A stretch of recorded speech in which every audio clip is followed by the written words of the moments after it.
चलिए अब हम एक्सपोनेंट्स को थोड़े अलग अलग तरीकों से सोचते हैं। जैसा कि हमें पता है कि एक्सपोनेंट्स का मतलब होता है कि नंबर को उतनी बार खुद से ही मल्टीप्लाई करना। जैसे कि अगर हमारे पास ऐसा कुछ है -2 की पावर 3, तो इसका साफ साफ ये मतलब है कि हमें -2 को 3 टाइम्स मल्टीप्लाई करना है, यानी कि -2 इंटू -2 इंटू -2, और इसका वैल्यू क्या होगा? -2 इंटू -2 हो गया 4, 4 इंटू -2 हो गया -8। अब जैसे कि एक वुमन किसी की बहन और साथ ही साथ किसी की माँ भी हो सकती है, ठीक उसी तरह एक्सपोनेंट्स का हमने सिर्फ एक रूप देखा है, और अब हम उसी एक्सपोनेंट को थोड़े अलग तरीके से देखते हैं। ऊपर की एग्जांपल में -2 की पावर 3 का मतलब हमने देखा कि -2 को हमें 3 टाइम्स मल्टीप्लाई करना है। अगर मैं इससे ऐसा कहने के बजाय ऐसा कहूं कि -2 की पावर 3 का मतलब होगा कि मैं -2 को 3 टाइम्स तो मल्टीप्लाई करूं ही, ऐसा -2 इंटू -2 इंटू -2, साथ ही साथ लास्ट में मैं इसे 1 से भी मल्टीप्लाई कर दूं। क्या कुछ डिफरेंस आएगा इसकी वैल्यू में? मुझे नहीं लगता, क्योंकि -2 इंटू -2 हो गया 4, 4 इंटू -2 हो गया -8, और -8 इंटू 1 वापस से हमें -8 दे देगा। तो ये एक नया तरीका है एक्सपोनेंट्स को देखने का। हमने जो किया एकदम सेम एग्जैक्टली वही किया, बस लास्ट में हमने 1 से मल्टीप्लाई कर दिया। ऐसा हमने इसलिए किया ताकि हम एक्सपोनेंट्स को और अच्छे से समझ सके, स्पेशली जब किसी नंबर के पावर में 0 या 1 रहे, तो 0 या 1 रहे तब हम देखेंगे कि एक्सपोनेंट्स को ऐसे समझना ज्यादा आसान होता है। चलिए देखते हैं कैसे।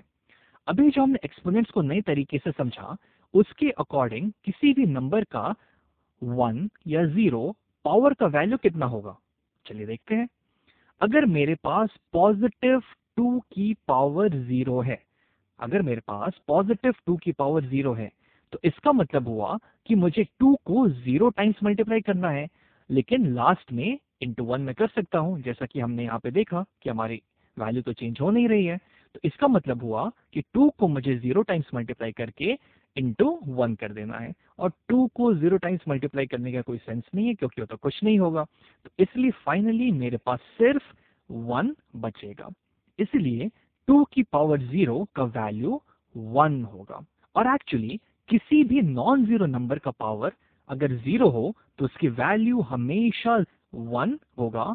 जैसे फॉर एग्जांपल अगर मेरे पास हो 3 की पावर 0, तो इसका मतलब क्या हुआ कि 3 को मुझे 0 टाइम्स मल्टीप्लाई करके इंटू 1 करना है, तो फाइनली मेरे पास तो सिर्फ 1 ही आएगा। वैसे ही अगर मेरे पास 10 टू द पावर 0 हो, इसका मतलब क्या हुआ कि मुझे 10 को 0 टाइम्स मल्टीप्लाई करके इंटू 1 करना है, इसलिए फाइनली सिर्फ मेरे पास 1 बचेगा। हालांकि ये थोड़ा सा अटपटा लगता है कि 2 की पावर 0 का वैल्यू 1, लेकिन यही हमने देखा अभी कि ऐसा क्यों हो रहा है। इस पे और बात करने के लिए हम 2 की पावर 1 लेते हैं। 2 की पावर 1, 2 की पावर 1 का क्या मतलब होगा कि 2 को मुझे एक बार मल्टीप्लाई करना है, सिर्फ एक बार मल्टीप्लाई करना है, और फिर उसे 1 से मल्टीप्लाई कर देना है। मतलब क्या, 2 को एक बार मल्टीप्लाई किया 2, और फिर फाइनली मैंने उसे इंटू 1 कर दिया, तो 2 इंटू 1 फाइनली मुझे 2 मिल गया। तो 2 की फर्स्ट पावर का मतलब हुआ कि 2 को एक बार मल्टीप्लाई करके 1 से मल्टीप्लाई करना, जिसे हम साफ साफ देख सकते हैं कि हमें 2 इंटू 1 यानी कि 2 मिला। इनफैक्ट किसी भी नंबर का फर्स्ट पावर उस नंबर के ही बराबर होगा। जैसे अगर मैं यहाँ पे लिखता 3 की पावर 1, तो वो 3 को एक बार मल्टीप्लाई करना इंटू 1 के बराबर होता। तो 3 को एक बार मल्टीप्लाई करना यानी 3 इंटू 1, जो कि हमें 3 दे देता। वैसे ही अगर मैं कहता 10 की पावर 1, तो 10 को एक बार मल्टीप्लाई करके इंटू 1 करना, तो 10 इंटू 1 10 हो जाता। चलिए और आगे देखते हैं। 2 की पावर 2, 2 की पावर 2 का मतलब हुआ कि मुझे 2 को 2 टाइम्स मल्टीप्लाई करके इंटू 1 करना है, यानी कि 2 इंटू 2 इंटू 1। 2 को मैंने 2 टाइम्स मल्टीप्लाई कर दिया और फाइनली 1 से मल्टीप्लाई कर दिया, तो इसकी वैल्यू आ गई 2 इंटू 2 4, 4 इंटू 1 4। थोड़ा और आगे बढ़ जाते हैं। मान लीजिए मेरे पास है 2 की पावर 3, तो 2 की पावर 3 का मतलब हुआ 2 को मुझे 3 टाइम्स मल्टीप्लाई करना है और फिर 1 से मल्टीप्लाई कर देना है। तो ये हो जाएगा 2 इंटू 2 इंटू 2 इंटू 1, और इसकी वैल्यू कितनी होगी? 2 2 जा 4, 4 2 जा 8, 8 1 जा 8।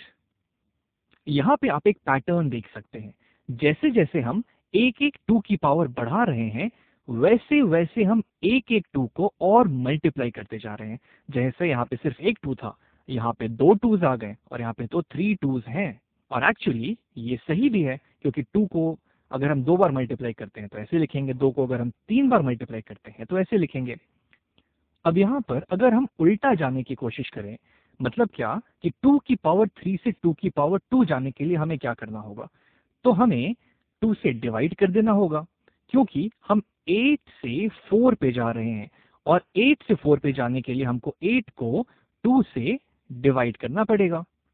इसी तरह अगर 2 के सेकंड पावर से हमें 2 की फर्स्ट पावर पे जाना है, यहां से मुझे यहां जाना है, तो मुझे क्या करना होगा? 4 को 2 से डिवाइड करना होगा, तो मैं यहां आ जाऊंगा। और सिमिलरली अगर मुझे 2 की पावर 1 से 2 की पावर 0 पे जाना है, तो मुझे क्या करना होगा? इस 2 को फिर 2 से डिवाइड करना पड़ेगा। तो 2 डिवाइडेड बाई 2 क्या होता है? 1। इसीलिए 2 की पावर 0 की वैल्यू वापस से 1 आ गई।